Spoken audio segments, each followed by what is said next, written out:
G'day everyone. My apologies for the slight delay. We are still waiting on my friend and yours and your friend and mine. The Campmeister having some issues. He's got new gear and no idea, it seems, for for this episode. But that's okay. Tommy T and I are here and we're going to crack on with our pre-drinks episode ahead of the Mexican Grand Prix. All right, TT, shall we get into it? Let's do it.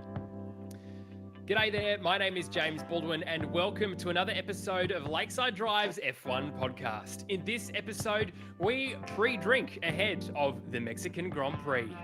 And I'm joined by one friend, who is also your friend and my friend. It's Tommy T. G'day, mate. G'day, mate. How you doing? I'm very well, thank you. Campy probably will join at some point later on in this podcast, but he is struggling to get his life sorted out. No surprises there at all, is it? He's too tight. Yeah, it's no good.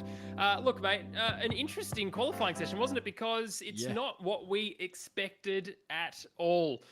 Mercedes locking out the front row and Red Bull bloody taping their rear wing up in the qualifying period. What are your overall thoughts of the whole weekend so far? Well, it's kind of like the whole season. All these strongholds apparently have been flipped. Like we haven't seen the dominance where we think we're going to see dominance. So history would tell us that this is going to be a Red Bull dominated track. They're going to walk away with a front row lockout kind of thing. And then, no. Obviously, some little things that came up that shifted that, but very surprised. I think even Lewis at the end was very surprised at the pace that they found. Yes. It was six tenths behind, 4 tenths behind, bloody now we're faster. I don't get it. We don't know why. Yeah. So, very interesting, but it's going to make an interesting race tomorrow, isn't it? It certainly is. And look, this track hasn't been used for a while, it seems. Very, very, very, very dusty boy indeed. All the way through practice, of course, we saw all kinds of accidents going on. We'll get to that in just a moment. But Tommy, let's do a little bit of housekeeping before we get really stuck into it. I want to say a massive thank you, of course, to you if you're watching this live stream on YouTube. 604 subs. So good, guys. Thank you so much for helping us in that space. And thank you for you if you've left a review, if it's just been a star review on Apple Podcasts, or you've taken the time to leave a written review too. So good.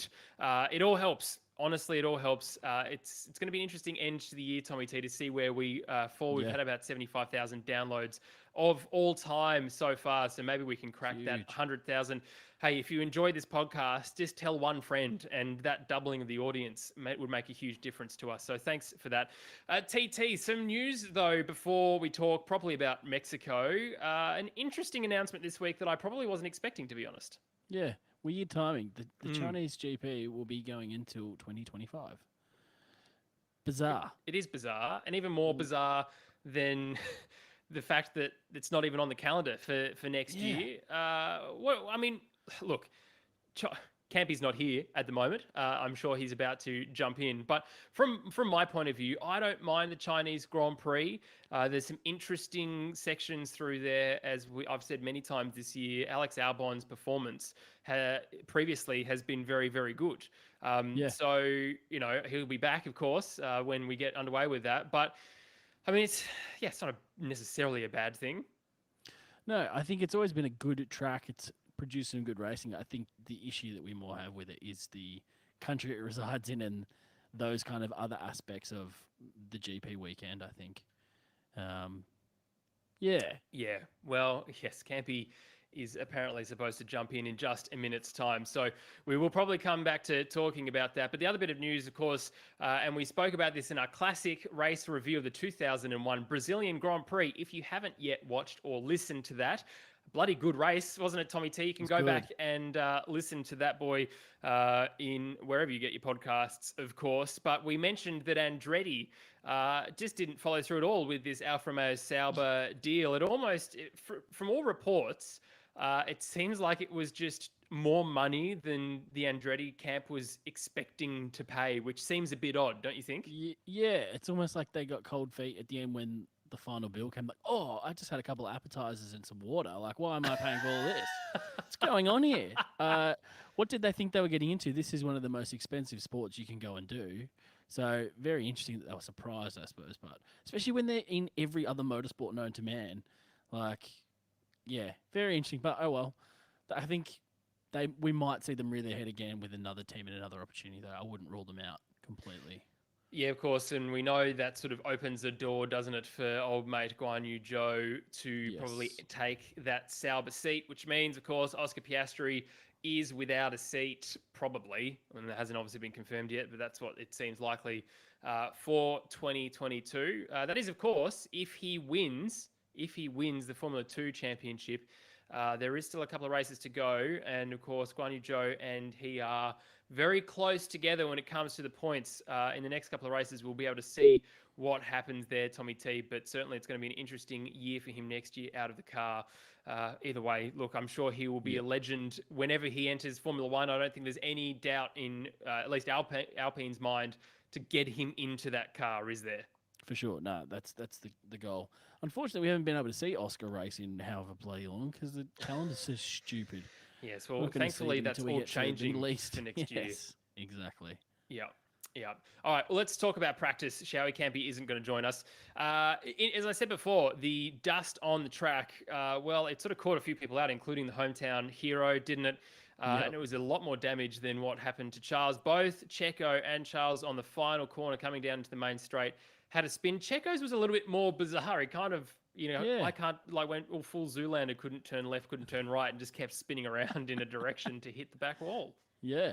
No, bizarre. They literally ended up parked in pretty much the same place, didn't they? And it was almost like a photo finish there. But like you said, I think not having any junior categories, not having any racing on this for nearly two years is not helping that surface. We see it with street tracks. We see it with all these tracks that don't get used. They need rubbering in, and it was evident. And that's why we see progression through qualifying. So it's super obvious that this track was so unprepared for what it was about to deal with. But it was very funny to see, and social media, as always, remains undefeated. And we got some really good Spider-Man memes and things out of this crash, so great. You can always rely on Instagram, especially to have some good meme content, and Reddit, of course, too. Yes. So one of the funnier parts, I suppose, of the practice period was Seb driving into the McLaren pit box and then just trying to make light of it. Yeah, is he picking his team for the future? I don't know what he's doing there. When I retire, I'm going to come be a reserve driver over here or something. I don't know. And then he tried to claim that a mechanic was looking extra nice, so that's probably why he was distracted. Yeah. Fair enough. But we love that. It happens far too often, doesn't it, on practice? People just kind of cruising in. No one's really paying attention. Oh, wrong pit box again. Yeah, which, I mean, green, papaya, not even close to being the same car. Yeah. Not even close. I mean, at least when Lewis did it a couple of years ago when he first joined Mercedes, they were kind of, the liveries were fairly similar. Yeah, they were fairly similar at that point. But it's not like Seb's ever driven for McLaren. Yeah. So it's like... it was very funny to watch. Anyway, good guy Seb just pulling it out of the bag again. What happened with George Russell? Because he had some issues. We had this conversation about reliability, didn't we, in our classic race review, and how it was obviously more of a Jeopardy thing back in 2001. Seems to be more of a thing at the latter half of this season too, doesn't it? Yep. Well, I mean, combined with like a bunch of power units, which we'll talk about later as well. But the gearbox issue, it seemed like in practice 2, I'm pretty sure it was, George's gearbox just decided to give up. And then he was yelling at the pit wall to tell him if he was allowed to change gear. If he wasn't, they were giving directions. He wasn't listening. They were giving more directions. It was chaos for about half a lap, and then he finally figured it out. But they did swap out that gearbox, and he will be receiving a penalty, I'm pretty sure. He will be. But not what you want when you're behind the wheel of something going a couple of 100 kilometers an hour. No good. Gearbox just giving up. It is a 5-place grid penalty for him, which, look, along with half of the field, it seems, as well. Power units for this weekend. New power units for Lando, for Lance, which is 2 Merc power units, and then Yuki taking a new Honda as well. Got to get that fresh VTEC. But it's an interesting how that's then played out, isn't it? Because we saw this with Carlos Sainz taking new power unit and pushing Danny Rick down to the bottom order a couple of races ago. Again, more jeopardy for everyone else, especially because Yuki then got through into Q3. But in terms of new power units, I was very glad to see Valtteri Bottas didn't get a new power unit. Surely again next week. This weekend, which is good news for him considering then he starts in P1 where he deserves to be. But for everyone else, I mean, what can we see? Because Lewis Hamilton hasn't really yet had to take that Yeah. penalty, and it's going to have to come at some point in the next couple of races, isn't it? Has to. If that power unit is as unreliable as we've seen, and we've seen the McLaren guys both take theirs, we've seen Bottas, we've seen most of the Mercedes power unit people take an extra, at least one, if not two. So I don't know how Lewis is keeping that thing together, but surely it's around the corner. And surely it'd be playing in their minds too that Oh, it's there, right? So, I mean, the points gap is so close between the Yep. World Drivers' Championship at the moment. And of course, we had this conversation a couple of weeks ago around what do you do if Checo's in the lead, and do you switch Max around if he's running in second? Same now really goes, doesn't it, for Valtteri and Lewis? big time. Will Valtteri listen? Nope. Is that a Better good thing? not. Yes, because he deserves to be at that front part of the grid. But an interesting kind of jeopardy, isn't it, for the next couple of races? Because we've got Brazil, Abu Dhabi, Qatar, and Saudi Arabia. Now, Saudi Arabia, the track at this point still isn't finished. It's only 4 weeks away, and they don't even have a proper track yet. That gives me Will no it be confidence. done? Probably. But for the looking at the rest of the calendar, I mean, it's going to be pretty close. I mean, this traditionally is a Red Bull circuit that Mercedes has then dominated from a qualifying point of view. In Coda, it was a Mercedes dominant circuit that Red Bull ended up being the dominant car in. So we're all kind of, it's anyone's guess. Yep. Yeah, I don't know when you take it. If you're Mercedes, what are you looking at on the grid as a logical? Are you going give up when Red Bull should be stronger, or are you going, here's a track that we're strong at, so even with a grid drop, we should still be able to fight through for decent points on an alternate strategy? I think it's probably the second one if I'm them. I don't think you can do the full give up and just give away kind of a Red Bull easy one. If you can mitigate anything and try and get a sneaky win, try something there and take points away from them rather than trying to like reduce your losses, I think is a better tactic. So it's going to be interesting to see when he takes it, because you can't, no one, when everyone else is taking that penalty for an extra power unit, I don't know how he's going to make it through the season on just those three. Yeah, that's crazy. It'll be an interesting race to see. And look, maybe he tries to tie up, doesn't he, in the next 2 or 3 races, enough of a gap. An easier decision. That for Abu Dhabi, he takes that, and ends up starting at the back. But of course, then we don't know what happens with Max. Anything could happen with that power unit too. He might have to take a new one. And if that's the case, then Mercedes have pulled the trigger, I'm sure, to get down right back to the, to fight with Max at the same period. Anyway, it'd be interesting there. Let's talk about qualifying, shall we, TT? Let's start with Lance Stroll, who got off the racing line into the dust, kept his boot in it, didn't he? And look, play on. You got to do it, I suppose, when you're there. But it just shows how dusty this track is, and completely lost it. And geez. In a similar situation, we'll talk about 2001 again. A similar situation with Jos Verstappen's tyre, just yeeting itself and disappearing into the grandstands. At least the tethers exist, as you mentioned in that podcast, and they work, don't they? They do. This was very similar to 2 years ago when Bottas had his crash. That, remember, Max had to give back the pole position because he went through yellows.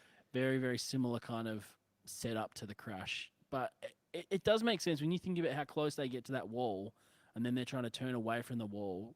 Any stepping out of that back into that car is just going to collect and then shoot you right back into the wall, which is what happened. He just he thought he could power out of whatever was going on. The dust said no. He was on the white lines and just straight into the wall, which was probably frustrating more for the Red Bull guys because they were both on flying laps as opposed to the Mercedes guys who were still on just warm-ups. So they could come straight back in and chill.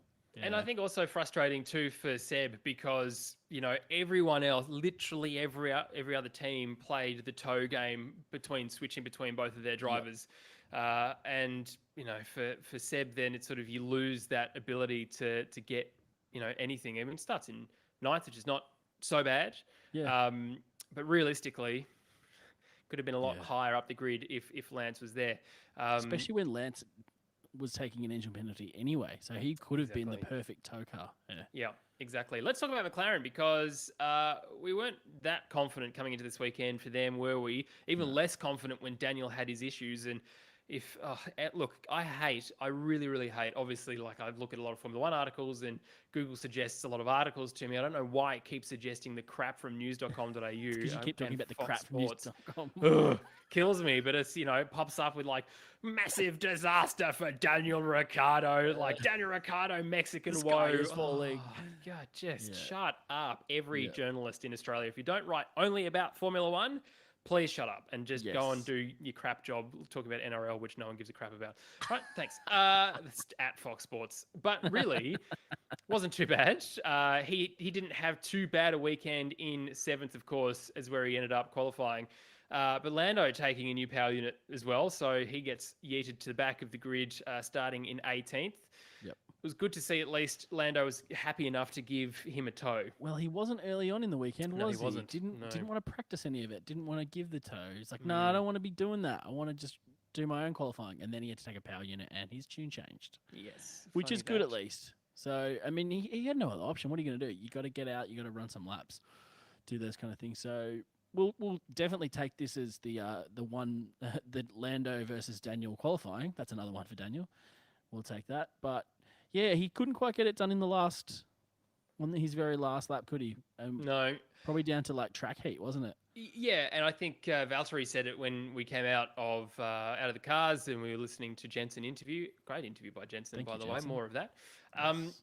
But yeah, it's in terms of we talk about track evolution, but it's gone too far potentially with that heat and significantly warmer temperatures on track than we've seen for the rest of the weekend. Yep. And that's an interesting conversation, isn't it, TT, when you talk about the altitude, the cooling of the car, the power unit, the horsepower loss, I suppose, even though it's made up by the turbo, that creates extra heat. So then you've got to get the cooling sorted out. The downforce is slightly different. Yeah. It's a lot of stuff, isn't it, that just ended up being VB's day when it came to that. And of course, we had some issues with the Red Bull. But Tsunoda and Checo, let's talk about Tsunoda because in one side, Pierre Gasly, incredibly happy, incredibly happy. Stoked in his interview. He was at pains to remind Karun Chandok that the only reason that Yuki was faster in Q2 was because he had the softs on and not the medium tires. Karun, if you don't mind. It was very funny to see how animated he got about it. It's so good. But it was good to see that he was quicker overall and they could use Yuki to help get him up further up the grid. I mean, starting in fifth is fantastic for him. As we've said a couple of times this year, that sort of fifth, sixth position, the Honda power unit clearly working pretty well here for them. But it's for Yuki. What was he doing at that point when Checo's coming up behind? He's going to be there. It's like, cool, we're potentially on for a front row lockout for Red Bull. If it had all gone to plan, Max Verstappen certainly thought that they were going to tie it together in that second run in Q3 to pip both Mercs. Whether that would have happened or not, who knows? Here's Yuki just having a jolly, just kicking up a whole bunch of dust. But was he trying to just get out of the way as best as he could? I think he was trying to get out of the way, but you can't throw dust up because Checo's coming into that corner, which is kind of two blind apexes coming pretty quickly. He does not want to see anything out of the ordinary to just make him.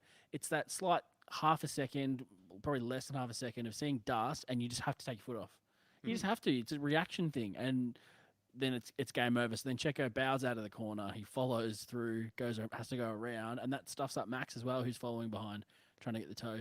I think you should have just bloody finished the lap. Just go for it. It doesn't matter. Like, you don't have to just, I don't know, you're not using those tyres anyway, I wouldn't have thought. So just go for it. Just start following your teammate. You're not going to ruin his air. Like, no. Or do just the slingshot at the start and then just follow along. Or just find another part of the track where it's down one of the straights and just trundle and let them just cruise, let fly everyone past rather than being in a weird position. But isn't it interesting though? Because you look at the onboard for Checo and you can see just how quickly he gets distracted by that.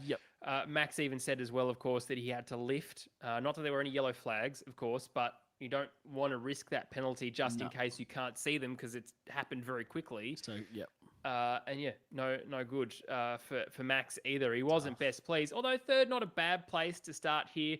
We know how good and how powerful the toe is, Tommy, don't we? So all Yes. is not lost for Red Bull No. yet. They start second row lockout. I mean, that's Yep. a pretty good thing for them too. At least we didn't have a random Ferrari in between two Red Bulls. That's it. No, I think, and you're right. I think the deg is so low here as well. So we're going to see a one stop. So it's going to be interesting to see if the undercut will work there. So Yes. I'd watch for that second row of Red Bulls to be trying some funny stuff, and if they can't do it off the start, that is obviously.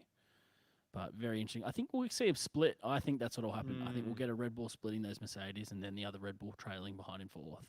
Yeah, I don't know which way it'll go. Big gap, as it often is with something. Yes. But I mean, look, the hometown advantage. We talk about, maybe it's worth a couple of tenths, maybe it's worth, that kind of vibe. But when Checo was starting his first lap in Q1, and he was doing his warm-up lap, getting ready to fly around, he came through that stadium section. Was just mega. Like we spoke about the Dutch fans being mega for Max and everything else, but just the way that bit is laid out, of course, that stadium section. Yeah. Surely that's got to be worth something when it comes to the race and how you overtake, especially through that section. For sure. And I think it comes back to that question that everyone's been asking is if Checo's in the lead, does he give it back? I don't think there's a chance that he does. I don't think he could. He's never been in a car this competitive with a chance to win at his home Grand Prix. We talked about him getting points, what was it, a couple of years ago, and it felt like a win to him. That's how important it was. He is so appreciative of the Mexican fans as well. I don't think he could do it to them to just give up a place. He has to go for it. And I think Red Bull know that as well. Yeah. Like, they'd have to know that. It'd be stupid not to. Max would be the same. I think the only way they can do it is make sure that Max is never behind. Yes. Just so it doesn't come into question. Because if there's switcheroo, I think that would be detrimental to Red Bull, to Max, and to Checo. I don't think it's worth the points shift. It'd be interesting to know whether or not Max would even think like that, because he's been so different this year compared to different years. And in terms of someone who is in the championship fight, he doesn't seem that overly concerned by it. He's not like super nervous or super tetchy about certain things. He'd be like, Checo, absolutely, he should win his home Grand Prix. Yeah, I mean, he made comments about use Checo like 2 weeks ago, didn't he, at America? Coda, but I don't think he's ever asked for just free places back. Like, not that Lewis has asked, but it's been expected, I guess, or like inferred that position is mine because I'm the lead driver kind of thing. I don't think we've ever seen that from Max. It's kind of just like he knows he could take it when he wants it. I think that might be the only thing. Yeah, if maybe say Max is on fresher tires and behind, does Checo have to kind of make it easier for him to get through and don't be stupid because it's quite obvious strategy wise. That's the only reason I can see him switching them. There have been a couple of times this year where Checo's just got out of the way without any radio commands. Yeah. That's because he's just good guy Checo knowing where it sits. But I think for this race particularly, I would just be full sending it, mate. You bloody 100%. Deserve it. That's for sure. And look, if he gets a podium, he's never finished higher than 8th here at his home Grand Prix. So he's already, he's qualified higher than 8th. So he's already a lot better off. If you can get a podium, geez, I mean, watch out if you want to get any sleep in Mexico that night, because it would be incredibly loud for a lot of the time. And we have to talk about VB, don't we, Tommy T? He was a man possessed. It is very akin to Melbourne 2019. The way he was going through corners in this session was phenomenal. He was so in tune with that car, wasn't he? Yeah. We love watching VB when he's like this. He's outstanding. I think he's just had the monkey off his back, hasn't he, ever since he signed that contract? He's out of the thumb. He can do what he wants. He's a free man, basically. He's not a puppet for Mercedes now and the Lewis Hamilton machine that it is. Like, it must have felt like that for him all these years, with Lewis Hamilton being as incredible as he is. You're just always in the shadow. You're always doing this. And now it's just like, nope, my time to shine now. I'm moving on. Get a fresh start at a new team. He probably should have gone to Williams, like we said, but oh well, he'll regret that, and he'll come back and talk to us about it later. But you're right, he was spot on, and he had pole from the start of Q3 as well. He was dominating from, so it wasn't down to the last kind of fluky lap. He was all over it, all qualifying. Do you think there's any sandbagging involved by Mercedes this weekend, or you genuinely think there was a lot of just surprise? Because I mean, it could go one way or the other, couldn't it, with this sport? I'm one that doesn't think the sandbagging ever really happens, to be honest. I don't think that's the way. I think they might hold something in reserve, but I don't think it's intentionally to look like they're worse. I think it's more just safety. It's like, let's not give everything we've got now because we'd rather save it for the time to do it. Let's not risk it and crash out or break something. If you crash out and you risk it right in Q3, fine. I think that's what they're doing. They're just turning it right up to 11 more than sandbagging throughout the weekend. Yeah, well, and look, they deserve it. As we said, how the track evolved, how the temperature evolved. Maybe it just, in Q3, which was very lucky timing, of course, for Mercedes, that it just clicked for that team and that car at that right time. And of course, this whole Red Bull thing and like the tape on the rear wing, I mean, it's got to be mentally not that great being a driver, seeing your mechanics in Q1. It's already started. The countdown clock is happening. And they're gaffering up the rear wing. It's a bit bizarre. Christian comes out and goes, "Oh no, it was just precautionary." Well, I mean, was it though? No. Yeah. I don't precautionary tape up my car now, hoping that it doesn't crash. And look, that would be interesting, wouldn't it? You taping up your car. Maybe we should try that. See if it improves anything. The aerodynamics, maybe. Could be. But the other nice thing was the Fangio replica helmet, which was a trophy for pole position. It was only ever given in Mexico. Like, perfect timing for VB to get his 19th pole position and get this secondary trophy, because it was clearly a surprise for him. And you could tell that he was feeling pretty happy about it. He was, definitely. And we got to see the great Jackie Stewart as well, which is always a treat.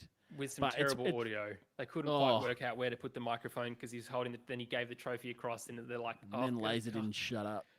Talking over the top. Shut up, Laser. Yeah. Let Jackie speak in his excellent accent that we need to focus on. Yeah, so true. I need all of my energy listening to this right now because it's great. But no, that's great. I think it's really cool. And yeah, the Fangio helmet, it just reminds you of like how hectic F1 was back in the day, wasn't it? Just wearing a leather hat, just hoping that would keep your brain inside. Yeah. Ridiculous. That is ridiculous, absolutely. The other person I want to talk about is Giovinazzi, because he had a bit of a yeet into the barrier coming into the stadium section. He obviously doesn't know yet one way or another what he's doing for 2022.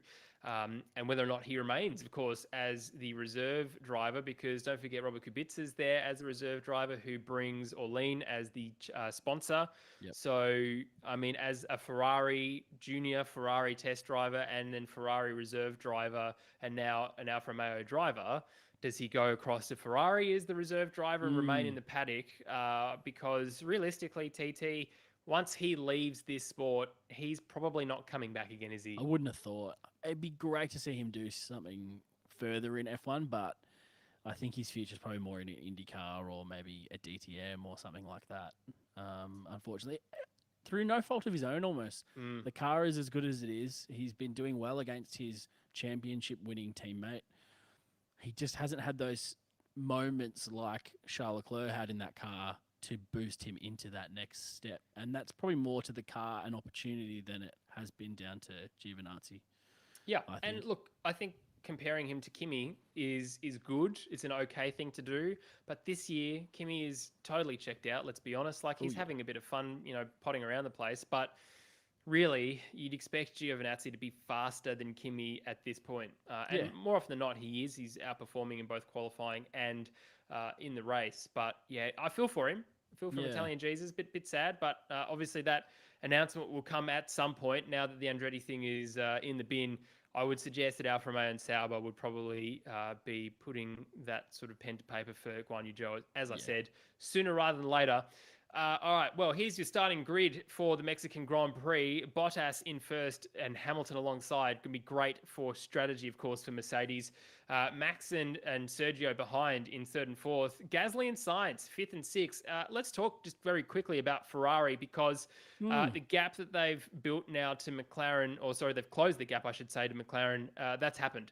And so this points race for the third position is really on, isn't it? Right towards the end of the season. Of course, we know that Sainz and Leclerc have both taken those grid penalties in the last couple of races to get this new power unit in the car. Lando taking the power unit this weekend means that really, hopefully, we should now, for every race going forward, it should be equal footing. But they were kind of maybe in a little bit of a precarious situation, weren't they? Charles, of course, having that issue in practice, but Yep. Carlos couldn't get the bloody car into gear, it seemed, or at least get past first gear. Yeah, he was rolling in neutral and just lost power, and then was asking what to do. He's like, "Still no power. Is it coming?" He's like, "When is it coming? Hurry up!" Yeah, Bizarre. it's coming. Very bizarre. So he had to throw it into neutral, give it some revs, and it resets or something. Or there's so many different modes in these Bizarre. cars. It's insane, isn't it? So they managed to get it going, and he qualified well enough. But that's kind of where I was hoping that Daniel would be in that 5th or 6th spot, not 7th. But we'll see. Look, Carlos again outperforming his teammate, out qualifying. It's going to be interesting at the end of the year to see how that plays out. But arguably, I don't think one of them is better than the other anymore. I would have said that Charles Leclerc is, probably the top 5 drivers on the grid. When the car has come to him, he's able to do some really good stuff. Yep. But so is Sainz. Big time. And it's good to see that level of comfortability, isn't it, for him, especially being in this spot now. Yep. But yeah, it's good. I mean, it's also good for me because I put him in my fantasy team and I put Ferrari as my team for fantasy this week. Well done by me. I'm still going to lose. Yes. DR in 7th, as you mentioned, and then Leclerc behind in 8th. This is my point, though. Ferrari v McLaren. It's going to be a big points haul for Ferrari this weekend if qualifying and FP3 is anything to go by. You'd really, Lando's in 18th. There's a massive distance between 10 cars, isn't there, between Leclerc and Lando? So he can't really come into play to help that strategy, can he? Do you start on softs, pit early, and then go hards for the rest, maybe, so you can get into some fresh air and wait for everyone to pit in front of you? Or do you go the opposite? Do you go hards and outlast? I don't know. It's very interesting. And I suppose we'll just see as Campy randomly joins the video, which is not really that helpful. Well, it'd be interesting to see what we do, won't it, for Ferrari's point of view. Sorry, I got absolutely distracted by Campy joining. Goodbye, Campy. As he pops off. This is the most Lakeside drive thing ever. But yeah, so Leclerc, good for Ferrari. I mean, they're getting their pace back together. It's going to be interesting, of course, to see how their race pace is compared to DR. DR has to get in that start, doesn't he? Get past Big Carlos time. and keep them both behind, because if you're surrounded by Ferraris for the race, then no good. He's going to be forced to pit in the under or the overcut for one of them. Seb in 9th, of course, he didn't actually qualify there. It was because of some penalties further up, but 9th for him. Kimi in 10th. Giovinazzi, as we said, 11th, which, there you go, I was incorrect. Kimi did outperform Giovinazzi in this instance, and that was only because he put it in the wall. Fernando Alonso, not the car that should have been out in Q2, but was. Sorry, Q3 was because Esteban Ocon was taking a brand new Renault power unit. Alonso just couldn't put the lap together, TT. No, he was struggling. That car does not like this track, does it? No matter, I don't know what it is, if it's too wide to fit through the stadium section or something, but it does not like it. So I would not put it past Alonso to do way better than Ocon in a week like this. Obviously, they're starting in very different spots, but I think you'll see Ocon struggle much more than Alonso. He'll figure it out, won't he? Yeah, he will, absolutely. And, I mean, of course, we love Fernando, and I'm just looking at really where he could potentially be. I mean, if once he gets past these, well, I mean, how many corners there's a couple of corners that he can cut on that first lap that maybe will get him up to 8th. The lawnmower, he'll just be cutting grass, won't he? Yeah, interesting. Straight over. It'd be fantastic to watch. God, I love that Fernando's back. Nick Latifi in 13th, which is pretty good for him. He should be happy with that, of course. Mick Schumacher out qualifying Mazepin. Now, Mazepin had a bit of a whinge on the radio, didn't he, Tommy T, saying, Mick's is too slow, let me go past him. And his race engineer said no. And then Nikita said, are you having a laugh? And then one below Gunter comes on, the race strategist, and says, no, I'm not having a laugh, Nikita. So good. I love it. You don't. He had a solid lap, and they were very complimentary of him. But it's also like you're still qualified behind you, mate. Like, sorry, dude. And then Kimi came around and put in like 2.5 seconds quicker after their first attempt. It was insane. I was like, guys, we're not even the same bloody category right now, are we? No. And it's unnecessary to really sort of get in the way of everyone else. But look, Mick Schumacher just, continuing to outperform Mazepin, and that's all he needs to do, doesn't it? Doesn't he? That's what we said about George early on, didn't we? Just like keep outperforming your teammate. Yep. That's all you can do. Yep. And then, of course, we get into the back section of the grid with new penalties. power units Yeah. with Yuki in 17th, Lando Norris 18th, Ocon 19th, 20th is Stroll. Now, this is going to be interesting, TT, because obviously no DRS of the first 3 laps.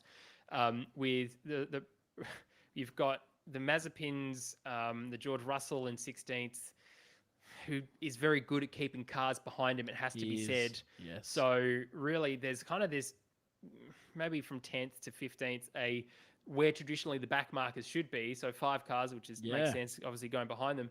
What that's going to do here, especially noting that there's a very limited deg, as you said, when DRS turns on, but how dusty it gets, because surely there's going to be someone throwing it up on inside line somewhere. Yep. What kind of jeopardy does that bring from a safety car point of view? What kind of jeopardy does it bring from VSC point of view, or just, trying to maybe a red flag? Who knows? As you said with Lando, what does he do in terms of tyre strategy? Does he just stick the softs on to get as many positions as possible in the thought process that someone sends it into a wall at some point in the first 5 laps?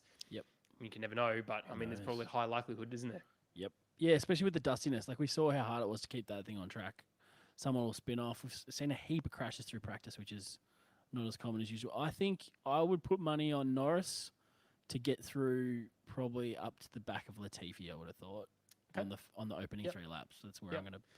Yeah, I think that's on the cards there. He's very good at his starts. He's got a lot better this year, especially. And he's used to operating with like elite starters at the very front of the grid. So surely at the back here, he's just navigating through this rubbish. Absolutely. But also Yuki is one to watch too, as we know that obviously that AlphaTauri is performing very well, especially if he's going to have those soft tyres strapped onto the car as well. We saw him at Coda, didn't we, have a good fight with VB? He did. So he's found some rhythm now. Of course, Alex Albon being his driver coach. Good old Alex. What a good guy, Albon, really. But it's going to be interesting to see how he goes as well, if he manages to continue to stay ahead of Lando, and whether or not he defends hard against Lando. And it'll be interesting to see. But what are we going to watch for in the race? Of course, Mercedes front row lockout. As we mentioned earlier, the tow is worth a pretty decent amount of time. So it's just how, if VB can get out and stay out in front, how he can command that race, especially down that first straight where he defends from Hamilton. But of course, if Hamilton gets in front, is the unwritten team order, all right, VB, you're now rear gunning to defend from the Red Bulls behind? I would imagine that probably is the case. Yeah. Well, apparently it's very unlikely to win Mexico from pole. So I think Bottas is going to have that in his mind, and he's going to be trying to get ahead of the strategy call so that he's got the decision making, not Hamilton. The problem is, no matter what Bottas does, Hamilton will do the opposite, and the team will make it work for Hamilton. You would have thought they always manage to do that. Whether Hamilton pits first and then they make Bottas, I don't know, slowly just ruin his tyres until he's slow enough for a gap to appear. That might be the case, or vice versa. So yeah, it will be interesting to see. Absolutely. And of course, as I said, the Ferrari versus McLaren battle.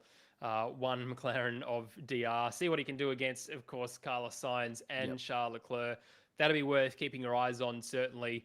But look, as we said, very interesting, isn't it, that Red Bull were tipped to be the favourites and they haven't performed in qualifying. That isn't to say they're not going to win. No. Lewis Hamilton winning from 4th here in the past too, which is where Sergio Perez is. And we'll see if that hometown advantage... 3rd and 4th seem like the ones for me. I reckon that's the spot you want to be with that tow going into that corner with no DRS coming. I think you'll have enough space at the back. You'll be able to make some moves. I think, I'd want to be 2nd, 3rd or 4th. At this rate, pole would scare me with that 800 and something meter run down to the first corner. Yep. Not what I want. Who's your pick for the top 3, mate? Well, I reckon Checo's going to get a podium. I reckon Max is going to get a podium. And I am hoping Bottas I think as well. My heart says Bottas, my head says Hamilton, doesn't it really? It's probably going to be... It's not that we don't like Hamilton, we just want something different.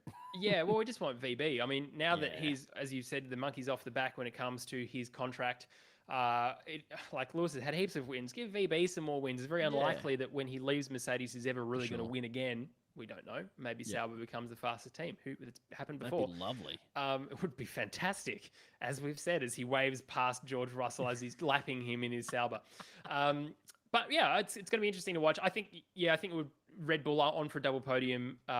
If it's second and third or first and third, I'm not sure they're going to get first and second necessarily because there'll be some interesting action with strategy there.